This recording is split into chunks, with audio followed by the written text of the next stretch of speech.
tubivuga turi muri studio kuwa mbere ngira ngo icyumweru gishize nibwo washimangira gutubwira uti muri kubona ukuntu ikipe ya Rayon Sport iri gutsindwa cyane imipira y'imiterekano guhera ku mukino w'ikipe ya Singida ibi bitego byombi byo ku munsi w'ejo ni imipira y'imiterekano. Igitego cya mbere yari kufra bahanaga ikosa hanze y'urubuga rw'amahina rwose harimo metero nyinshi wari umupira watewe na Ntirushwa awuhereza Tarsise.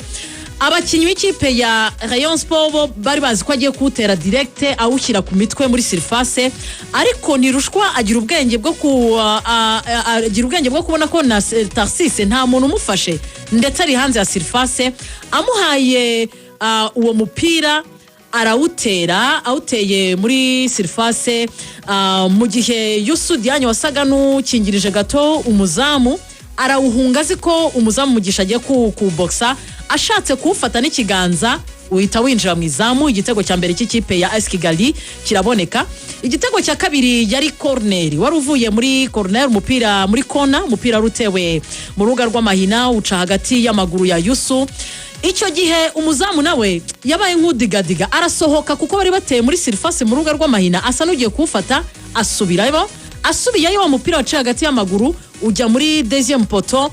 Mu kugenda uyu mupira muri deuxième poteau wahasanze Prince ndetse na Muzungu. Prince asa n'ukinnye ku mutwe ntibyamukundira ko yinjira mu izamu. Muzungu ahita asongamo n'ikirenge nuko igitego cya kabiri kiraboneka. Mu gihe Kabange na Rivaldo bamanikaga amaboko bazi ko babaye kurarira muzamu yemeza Prito umusifuzi yemeza ko nta orge yabayeho yerekana ko igitego cyatsinzwe.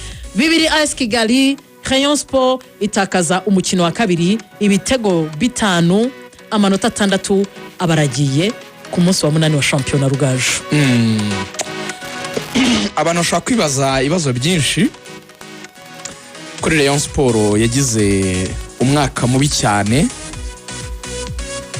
Reka duhere muri Team News. Muri Team News nanjye nawe nifatira aka video kugira ngo abantu barebe uburyo bawateguye.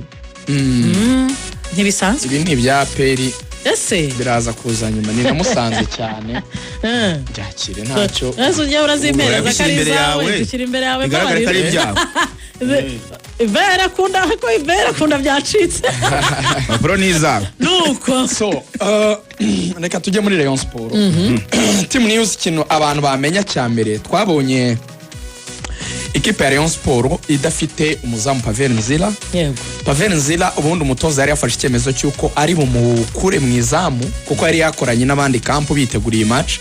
Hanyuma afata umwanzuro w'uko ari bushyiramo umuzamu wa kabiri nambara gato mu gukuramo Pavel Nzila umunsi w'umukino buri buke bakina yaravuze ngo arumva atameze neza arumva arwaye niba mufashe mukore muri kampo. Nibwo bahise bazana umuzamu wa gatatu Gitaraganya ariko ababibonera hafi bakabona ko yabaye nk'ugira isoni zo kujya kuri bench arabatsenge guseba mwana nk'uyaje mu izamu nzira ko ndafite performance nziza ejo bundi mvuye muri APR naho banshinja kudaperforminga neza nayicajwe na Pierre kubera izo soni ntiyemera kujya kuri bench abeshya ko arwaye cyangwa se avuga ko arwaye ava muri kampo ariko yavuye mu buyobozi bubizi. ubwo wenda abantu bibaza impamvu wenda umutoza yari yafashe umwanzuro wo kutamukinisha agakinisha umuzamu wa gatatu umuzamu rwose ukiri muto bavuga bati se wenda byatewe n'iki kugira ngo Pavel Nzira bamudropinge ko urumva mbere yuko avuga ko afite ikibazo n'ubundi umutoza yafashe umwanzuro wo kutamukinisha kutamubanzamo. Yego yavuga ngo umuzamu nyuma yo kuanaliza amashusho kuri match maze iminsi bakina uribuka muri interview imbere y'umukino umutoza avuga ngo iyo ikipe yatsinzwe utekereza gukora impinduka cyane cyane mu bakinnyi ubanzamo. Yararebye asanga mu mikino maze iminsi bakina mu bitego batsinzwe harimo uruhare rufatika rwa Pavel. Yewe umwe bakanavuga ko rwose ibitego bamutsinze atagomba gutsindwa. Uri bitego yatsinzwe kuri Singida. Uribuka ibitego bindi yatsinzwe kuri APR. Aravuga ati reka mbe mukuyemo inisha undi muzamu mu rwego ariko gukora impinduka kubera kubura umusaruro mwiza. Ubwo wenda babihuza no kuvuga ngo kuri match APR ngo niyitwaye neza ubwo ni ibyabo ariko umutoza bavuga ko ari umusaruro nyene kuri Pavel Nzira. Icyo nicyo cyambere. Hanyuma hari ikindi kintu abantu bibajije kuri ikipe ya Rayon Sport. Baravuga bati ikipe ya Rayon Sport kuki tutabonye Serumogo. Serumogo kuwa mbere no kwa kabiri ntiyakoze imyitozo avuga yuko arwaye malaria. Hanyuma ntitwanabonye Sefu nawe iki cyumweru cyose gishize ntiyakoze imyitozo avuga ko arwaye malaria. Ariko abaganga ba Rayon ntago bigeze bemeza ko barwaye malaria. Umutoza yavuze ko Sefu arwaye typhoid muri interview nyuma y'umukino. Yavuze ko Sefu arwaye typhoid. Ariko abaganga nta ndwara bazi ya Sefu na Serumogo. Gose icyo nicyo cyo guhamya. Ubwo coach yashatse uburyo yisobanura mu itangazamakuru. Ikintu rero cyabaye inkuru ikwereka nyine ibibazo biri muri Rayon no muri squad mu bakinnyi hagati nuko Sefu na Serumogo bakuwe mu bakapiteni ba Rayon Sport. Bivuga ngo Yusudi yahise agirwa kapiteni wa Rayon Sport, yari Serumogo tubyibukiranye. Hanyuma vice kapiteni wa mbere agirwa Emery Bayisenge.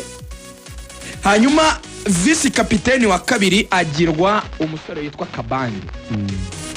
Bivuga ngo abakinnyi ntabwo bafatwa n'ubundi nk'abantu bakiri mu bayobozi b'ikipe cyangwa babakinnyi bagenzi babo. Birakwereka ko harimo ikibazo kirenze icyo kuvuga ngo bararwaye, harimo ibindi bibazo binaturuka ku buryo batitwaye neza kuri match ya APR ko byagiye bivugwa, binaturuka no ku buryo Rayon Sport ngo na mbere kuri match za Singida bashaka kugira Yusudi yanye kapiteni ariko bakabura impamvu biturigaringa. Turahera he tubwira ari kapiteni ko atakiri kapiteni dushyize hundi. None so ngo wa mugani baba bazize uburwayi bakamurwa ubu kapiteni. Bombi none icyo gihe baba bazize uburwayi. Niba barwaye mu gihe barwaye batagaragaye ku mukino bagahindura abakapiteni. Bakavanwa ku kapiteni kumwe ari kapiteni unari vice kapiteni. Sefu na Serumogo. Ubwo rero bivuze ko ntabwo barwaye. Icyo rero icyo bisobanuye. Niba abakinnyi ubabuze batatu, Pavenzila, Sefu, kongeraho Serumogo batatu babanzamo, kongeraho Abedi utarakira wavuze ko agitonekara, nge nanajye inama ko niba babona bikomeye bazamubagisha n'umundi akirere rimwe. Kongeraho Gurwari uzamara ukwezi adahari.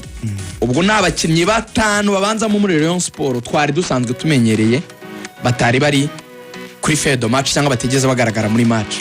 Niba abakinnyi batanu harimo babiri bakomeye bo hagati, ubwo ndavuga Sefu na Abedi, hakaba undi ukirishwa ku ruhande asatira, ndavuga Gurwari.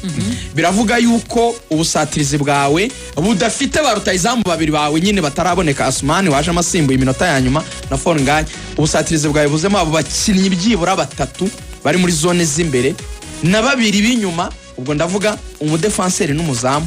Umva ko ibice byose Rayon Sport yari yakozwemo. Now ubundi gukurikiye 11 ba Rayon Sport bakabaye beza bahari, bose bahari. 11 bayo abakinnyi barindwi ntibari bahari. Upanda 11 ba Rayon Sport bahari iyi sezo. Barindwi muri bo ntibagaragaye kuri uwo mukino. Ubwo hari bane gusa. Hari bane bundi bakabe babanzamo. Icyo bisobanuye. Bitujyana herero. Yego.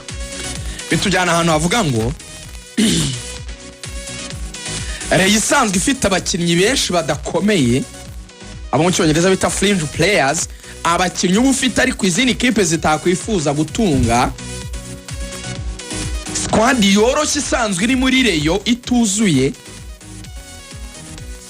yagize n'ibibazo bwayo muri yo. AS Kigali